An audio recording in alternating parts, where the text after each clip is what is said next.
quand même reconnaître que le président de la République a le pouvoir qui est de la Constitution de nommer aux fonctions civiles et militaires. Ça, c'est indéniable. Même si aujourd'hui, pour le faire, en termes de gouvernance et de transparence, il pourrait s'appuyer en tout cas sur d'autres dispositions légales de moindre importance que la Constitution.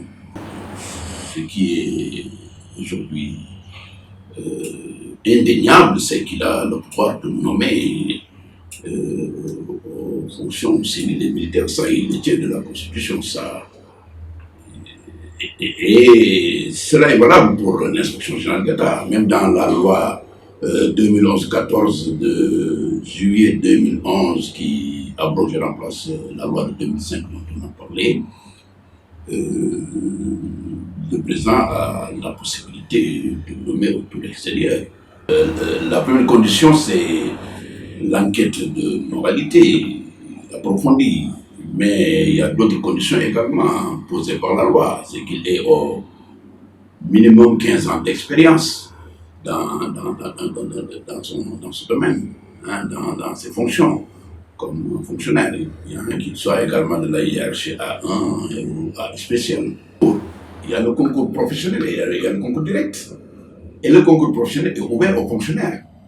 Le concours professionnel, c'est les fonctionnaires, la hiérarchie A1, c'est les magistrats, c'est les officiers supérieurs de l'armée, etc.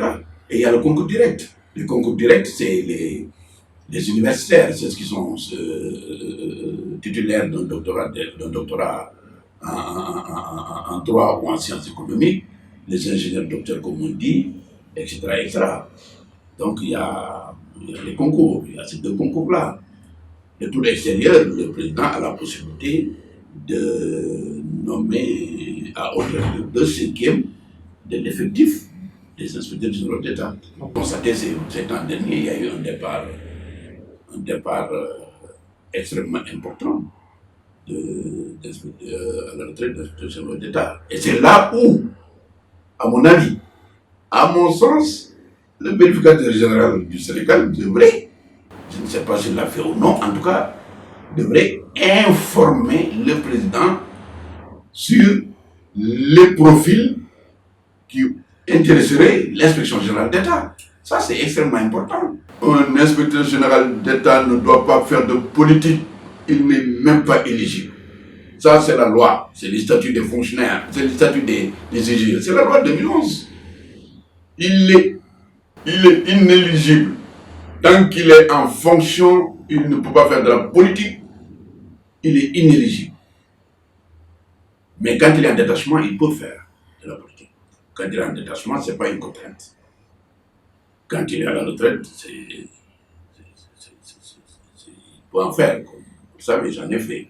Si le président est resté pendant très longtemps sans recevoir de ce rapport, ce dont je doute fort, je dis qu'il y a des problèmes au sein de la présidence. Et je l'ai déjà dit. Il y a des dysfonctionnements. Mais tu peux faire une enquête en 2 mois, 3 mois, 6 mois au maximum. Oui, une enquête peut ne pas prendre du temps. Ce n'est pas un rapport de vérification approfondie. C'est une enquête sur un point précis. C'est une enquête qui doit aider à la prise de décision. Elle ne doit pas durer. C'est une enquête qui doit aider à la prise de décision. L'enquête devait permettre au président de la République de valider ou de ne pas invalider le contrat. Donc, c'est une enquête qui, en réalité, ne devrait pas durer. Oui.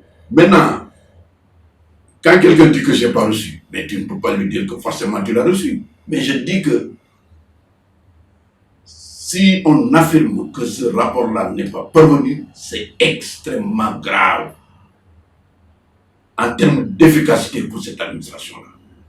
Et particulièrement l'administration dans l'espace présidentiel. Des dysfonctionnements peuvent vraiment apparaître un peu partout. Dans le circuit de transmission, dans des fuitages peuvent apparaître par-ci ou par-là. Mais l'inspecteur général d'État qui a fait le rapport où l'inspection générale d'État n'a pas intérêt à le faire. S'il le fait, il décrédibilise son travail. Vous savez, mettre un rapport, faire un futage d'un rapport, c'est de le rendre banal. La meilleure manière de banaliser un rapport, c'est de le mettre dans la presse. Donc, l'inspection générale d'État n'a pas intérêt à le faire. Il n'a pas intérêt à le faire. Donc, les dysfonctionnements, c'est au niveau de l'espace présidentiel, au niveau du... Et il y a les points de risque sont nombreux à ce niveau. Hein? Au sein du cabinet, il y aura des risques. S'il y a un ministre conseiller ou un conseiller qui reçoit, mais il peut y avoir des risques aussi. L'IGE est une institution supérieure de contrôle administratif. Elle doit disposer d'une parfaite indépendance. Et son positionnement au niveau de la présidente de la République ne lui confère pas cette indépendance qui est exigée, qui est indispensable pour un travail, un véritable travail de contrôle, un travail de contrôle de l'exécution des opérations de l'État, aussi bien financières qu'extra-financières. Alors, pour arriver à cette indépendance-là, ça c'est mon point de vue. Il faut changer le positionnement institutionnel de l'IGE.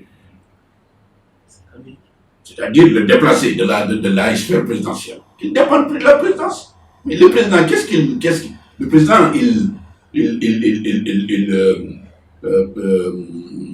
c'est l'exécutif. L'exécutif est contrôlé par qui? Par le législatif, par l'Assemblée nationale.